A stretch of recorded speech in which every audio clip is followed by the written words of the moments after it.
आपका यूनिक प्रज्ञान यूट्यूब परिवार में हार्दिक स्वागत है, वंदन है, अभिनंदन है। प्यारे साथियों, आप अगर टीजीटी, पीजीटी, जीआईसी, प्रवक्ता, एलटी ग्रेड आदि विभिन्न प्रतियोगी परीक्षाओं की तैयारी कर रहे हैं तो आपके लिए प्रैक्टिस सेट होने वाला है काफी लाभकारी। तो आज का प्रैक्टिस सेट हल करना प्रारंभ करें। इससे पूर्व अगर वीडियो को पहली बार देख रहे हैं तो चैनल पर नए हैं तो कृपया चैनल को सब्सक्राइब कर लें और बगल में बने हुए बेल आइकन से ऑल बटन को प्रेस करें, जिससे कि आने वाली नई वीडियो की नोटिफिकेशन आपको सबसे पहले मिल सके। तो बिना समय गवाए प्रारंभ करेंगे आज की पाठचर्या। लेकिन पाठचर्या का पहला प्रश्न आज का देखें। इससे पूर्व वीडियो को लाइक करके दोस्तों में शेयर कर दीजिए, क्योंकि वीडियो देखते समय आप लोग लाइक और शेयर करना भूल जाते हैं। और आपके एक लाइक, एक शेयर, एक सब्सक्रिप्शन से हमको मिलता है पुनर्वलन ऐसे ही वीडियोस बनाने के लिए। मुझे उम्मीद है कि आप अपना प्यार दुलार स्नेह मुझे देंगे। तो प्रारंभ करते हैं पाठचर्या और देखते हैं आज की प्रैक्टिस सेट का पहला प्रश्न। पांडे बेचन शर्मा उग्र को किसने घासलेटी साहित्यकार कहा था? पांडे बेचन शर्मा उग्र को घासलेटी साहित्यकार की संज्ञा किसने दी? इसका आपको जवाब बताना है। तो इसका सही जवाब हो जाएगा बनारसी दास चतुर्वेदी। ए विकल्प आपने ट्रिक किया, बिल्कुल राइट आंसर विकल्प ए इसका सही उत्तर है। और पढ़ते हैं अगले प्रश्न की तरफ। प्रश्न संख्या 65 है कि सूरदास प्रेमचंद्र के किस उपन्यास का पात्र है? तो सूरदास मुंशी प्रेमचंद द्वारा लिखे गए रंगभूमि उपन्यास का पात्र है। सी विकल्प इसका राइट आंसर। अगला प्रश्न है कि निम्नलिखित में से एक कृति आंचलिक उपन्यास की श्रेणी में गण्यमान नहीं है, उसका आपको जवाब बताना है। तो इसका सही उत्तर क्या होगा? तो परती परिकथा, बलचनमा और सागर लहरें और मनुष्य यह आंचलिक उपन्यास की श्रेणी के अंतर्गत की रचनाएं हैं। तो जवाब इसका टेढ़े मेढ़े रास्ते विकल्प डी जो है सही उत्तर हो जाएगा। अगला प्रश्न है कि वोल्गा से गंगा तक विधा की रचना है। तो जवाब हो जाएगा यह कथा संग्रह है। विकल्प बी इसका राइट आंसर। अगला प्रश्न है कि अधिकार सुख कितना मादक और सारहीन है, अपने को नियामक और कर्ता समझने वाली करने की बलवती स्पृहा उससे बेगार करती है। जयशंकर प्रसाद के किस नाटक के प्रारंभ से उक्त पंक्तियां ली गई हैं? तो इसका आपको जवाब बताना है। तो इसका सही उत्तर क्या बनेगा? सही जवाब इसका बनेगा ऑप्शन सी स्कंदगुप्त। सी विकल्प इसका राइट आंसर। अगला प्रश्न, कल्याणी जयशंकर प्रसाद के किस नाटक की पात्र है?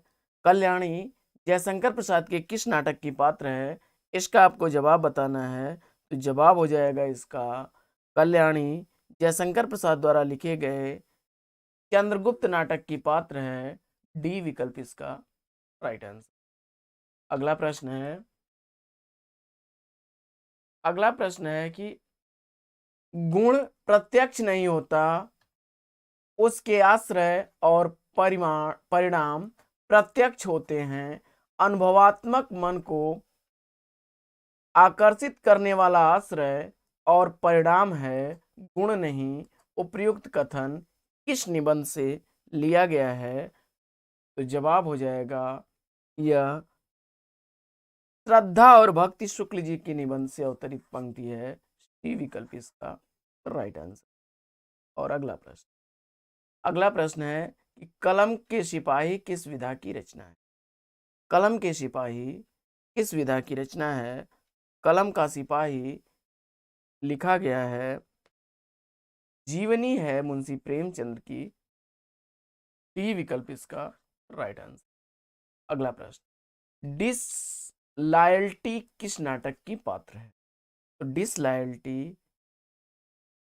किस नाटक की पात्र है? इसका आपको जवाब बताना है। तो इसका सही उत्तर आपने क्या ट्रिक किया? अगर भारत दुर्दशा, तो बिल्कुल सही जवाब आपका है बी विकल्प इसका राइट आंसर। अगला प्रश्न है, प्लाट का मोर्चा किस विधा की रचना है? प्लाट का मोर्चा किस विधा की रचना है? तो प्लाट का मोर्चा रिपोर्टाज विधा की रचना है। डी विकल्प इसका सही उत्तर। प्रश्न संख्या 74 है, कुट्टी चातन नाम से हिंदी के किस साहित्यकार ने निबंध लिखे हैं? तो कुट्टी चातन नाम से निबंध लिखने वाले साहित्यकार हैं अज्ञेय जी। विकल्प सी इसका सही उत्तर। अगला प्रश्न। अगला प्रश्न है कि स्मृति लेखा किस लेखक की रचना है। स्मृति लेखा किस लेखक की रचना है, इसका आपको जवाब बताना है। तो जवाब इसका सही क्या होगा? स्मृति लेखा इसमें से किसी भी रचनाकार की रचना।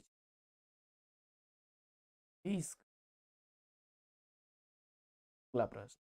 अगला प्रश्न है कि निम्नलिखित रचनाकारों को उनके द्वारा लिखित यात्रा संस्मरण विधा कृतियों के साथ सुमेलित कीजिए और दिए गए कोड से सही उत्तर का चयन करना।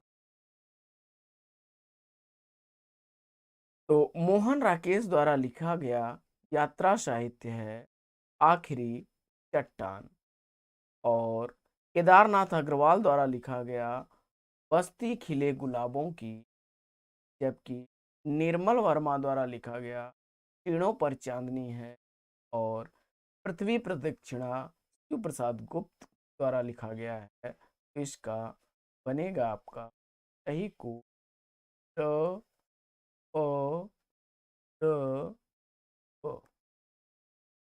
विकल्प डी इसका राइट आंसर। अगला प्रश्न है कि पेपर वेट कृति में इन दो विधाओं की रचनाएं संग्रहित हैं। तो पेपर वेट जो रचना है उसमें किन दो विधाओं की रचनाएं संकलित हैं? तो जवाब इसका आप सही ट्रिक करिए। क्या ट्रिक किया आपने? कहानी और नाटक। बिल्कुल सही जवाब है, बी विकल्प इसका राइट आंसर। अगला प्रश्न। अगला प्रश्न है कि अन्या से अनन्या तक किसकी कृति है। अन्या से अनन्या तक किसकी कृति है, इसका आपको जवाब बताना है। अन्या से अनन्या तक जो कृति है यह प्रभा खेतान की रचना है। ए विकल्प इसका सही उत्तर। अगला प्रश्न। अगला प्रश्न है कि मित्र संवाद जिन दो साहित्यकारों के मध्य होने वाले पत्र व्यवहार का संग्रह है वे साहित्यकार कौन? तो मित्र संवाद में किन दो साहित्यकारों के आपसी पत्र व्यवहार का वर्णन है, इसको आपको बताना है। जवाब इसका क्या होगा? इसका राइट आंसर बनेगा या रामविलास शर्मा और केदारनाथ अग्रवाल के पत्रों का संग्रह है। विकल्प डी इसका। अगला प्रश्न। अगला प्रश्न है कि कृष्ण अर्जुन युद्ध नाटक के रचनाकार। तो कृष्ण अर्जुन युद्ध नाटक लिखा गया है माखनलाल चतुर्वेदी द्वारा। विकल्प ए इसका सही उत्तर। अगला प्रश्न है कि इनमें रेडियो नाटक में सबसे चर्चित लेखक कौन रहे हैं। तो इसमें रेडियो नाटक के सबसे चर्चित लेखक आपको बताना है कौन रहे हैं, और अगर आपने उत्तर चिरंजीत को सेलेक्ट किया तो बिल्कुल राइट आंसर पे आप हैं। ई विकल्प इसका सही उत्तर है। अगला प्रश्न। अगला प्रश्न है कि इन रचनाओं का सही कालक्रम क्या है। तो इसमें सबसे बेस्ट कालक्रम इसमें सेलेक्ट करना 82 का। तो इसमें आपका हनुमान नाटक, द्रोण पर्व, नुहुस और उत्तर प्रियदर्शी। विकल्प 30 का राइट आंसर। अगला प्रश्न। अगला प्रश्न है कि चित्रवृत्तियों की परंपरा को देखते हुए साहित्य परंपरा के साथ सामंजस्य दिखाना ही साहित्य का इतिहास कहलाता है। उक्त कथन किस लेखक? तो इसका सही जवाब क्या होगा? तो इसका राइट आंसर बनेगा ऑप्शन आचार्य रामचंद्र शुक्ल। आपने ट्रिक किया, बिल्कुल सही विकल्प इसका राइट आंसर है। अगला प्रश्न। अगला प्रश्न है कि स्वयंभू को अपभ्रंश का वाल्मीकि किसने कहा। स्वयंभू को अपभ्रंश का वाल्मीकि किसने कहा है? तो स्वयंभू को अपभ्रंश का वाल्मीकि कहने वाले हैं राहुल सांकृत्यायन जी। विकल्प बी बिल्कुल सही जवाब। अगला प्रश्न। अगला प्रश्न है कि रिठणेमि चरियु इसी को अरिष्ट नेमचरित के नाम से भी जाना जाता है, इसकी रचना है। तो जवाब हो जाएगा ऋद्धनेमचर्यु जो है, इसके रचनाकार कौन है?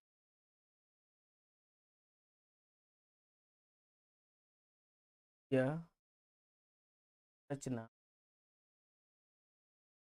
हम कंफ्यूज्ड हैं, इसका आंसर आप लोग कमेंट बॉक्स में।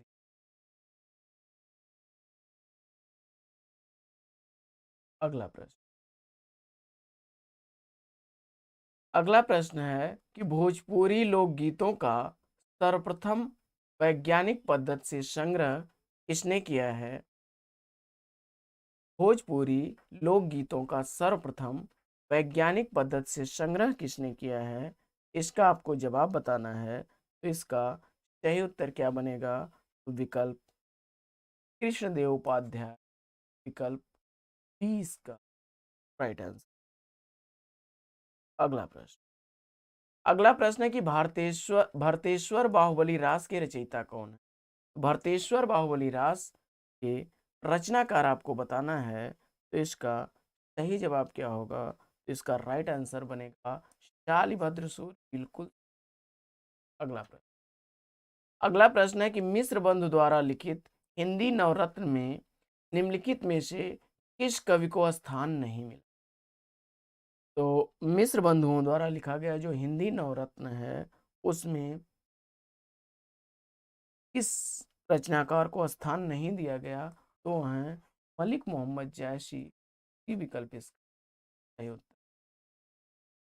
अगला प्रश्न, अगला प्रश्न है कि गाथा सप्तशती किस भाषा की रचना है?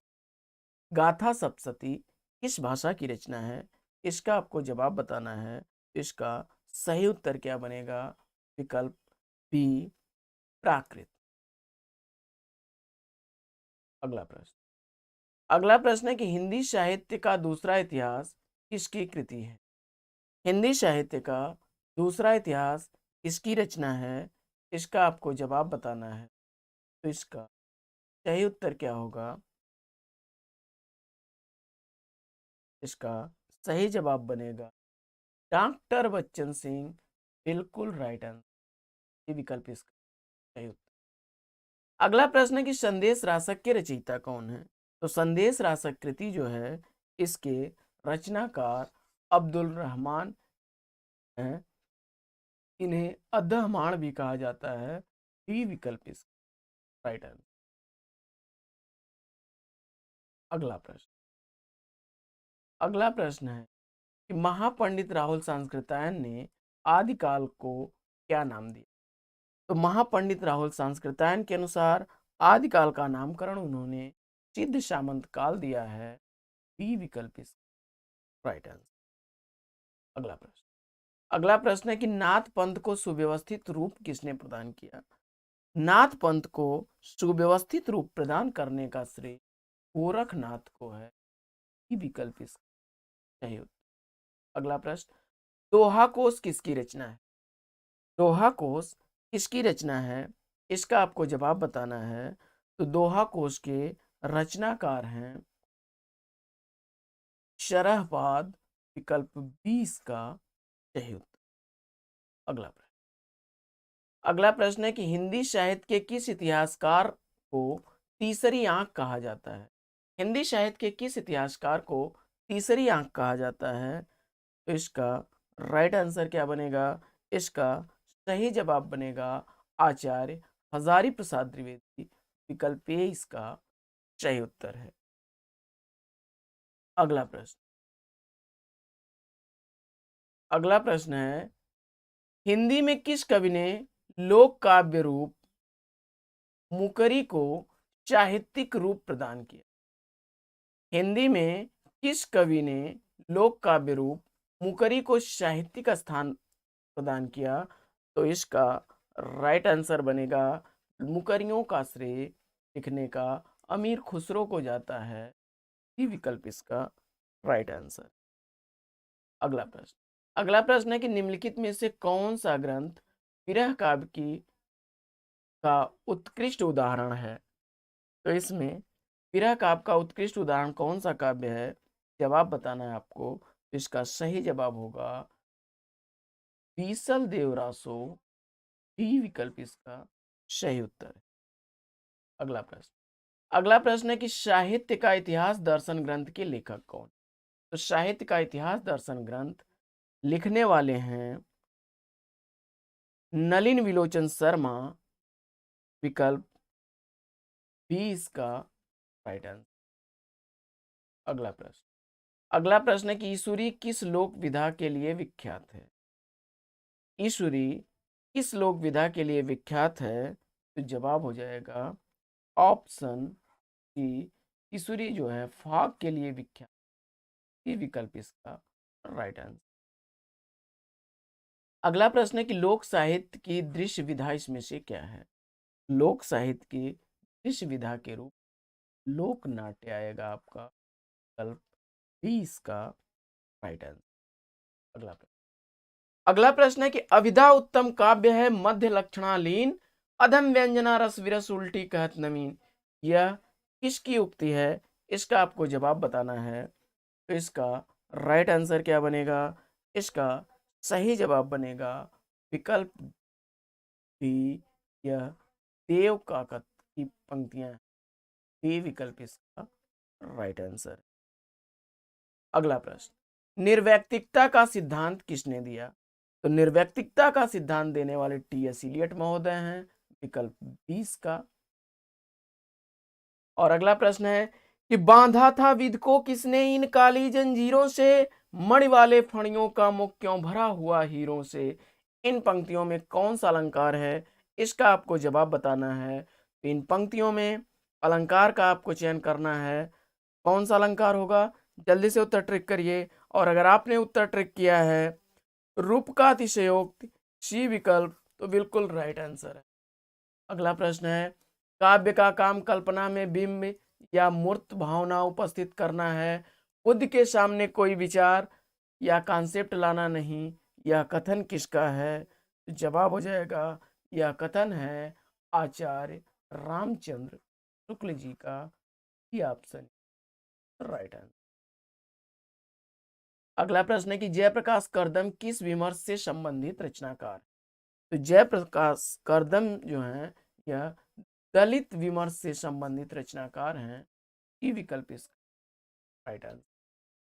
अगला प्रश्न है कि संप्रेषणीयता का संबंध किससे है? तो संप्रेषणीयता का संबंध किससे है? इसका आपको जवाब बताना है। इसका राइट आंसर होगा आइए रिचर्ड्स का। विकल्प ए इसका राइट आंसर। अगला प्रश्न। अगला प्रश्न है कि अस्तित्ववाद के प्रथम पुरस्कर्ता कौन है? अस्तित्ववाद के प्रथम पुरस्कर्ता के रूप में हैं किरकेगार्ड महोदय। विकल्प ए इसका सही जवाब। अगला प्रश्न। अगला प्रश्न है कि लॉन्गिनस के औदात्य का मूल आधार किसने माना है? लॉन्गिनस ने औदात्य का मूल आधार स्वीकार किया है कवि की प्रतिभा को। ई विकल्प इसका राइट आंसर। अगला प्रश्न है कि भरत मुनि के रस सूत्र में अनुमितिवाद पर आधारित व्याख्या किस आचार्य की है? तो भरत मुनि के रस सूत्र की अनुमितवाद पर आधारित व्याख्या के व्याख्याता आचार्य हैं आचार्य शंकुक महोदय। विकल्प बी इसका राइट आंसर। अगला प्रश्न है कि स्त्री विमर्श पर आधारित कृति तब्दील निगाहें किस लेखिका की रचना है? स्त्री विमर्श पर आधारित कृति तब्दील निगाहें किस लेखिका की रचना है? तो इसका राइट आंसर है मैत्रेयी पुष्पा। विकल्प डी इसका सही उत्तर। अगला प्रश्न है कि निम्नलिखित में से संस्कृत के किस आचार्य ने विशेषो गुणात्मा सूत्र के आधार पर रीति और गुण से में अभेद माना है? इसका आपको जवाब बताना है। इसका सही जवाब क्या हो जाएगा? आचार्य वामन ने। विकल्प ए बिल्कुल सही उत्तर। अगला प्रश्न है कि व्याकरण विरुद्ध प्रयोगों से उत्पन्न दोष को कहते हैं। तो व्याकरण विरुद्ध प्रयोगों से उत्पन्न दोष को कहा जाता है च्युत संस्कृति दोष, विकल्प ए इसका राइट आंसर। अगला प्रश्न है कि पाश्चात्य समीक्षा में कला के लिए सिद्धांत का सबसे प्रबल समर्थक कौन है? तो जवाब हो जाएगा डॉक्टर ब्रैडले, विकल्प सी इसका राइट आंसर। अगला प्रश्न है कि निम्नलिखित कथनों को संबंधित आचार्यों के साथ सुमेलित कीजिए और दिए गए कोट से सही उत्तर का चयन कीजिए। तो इसका सही जवाब क्या होगा?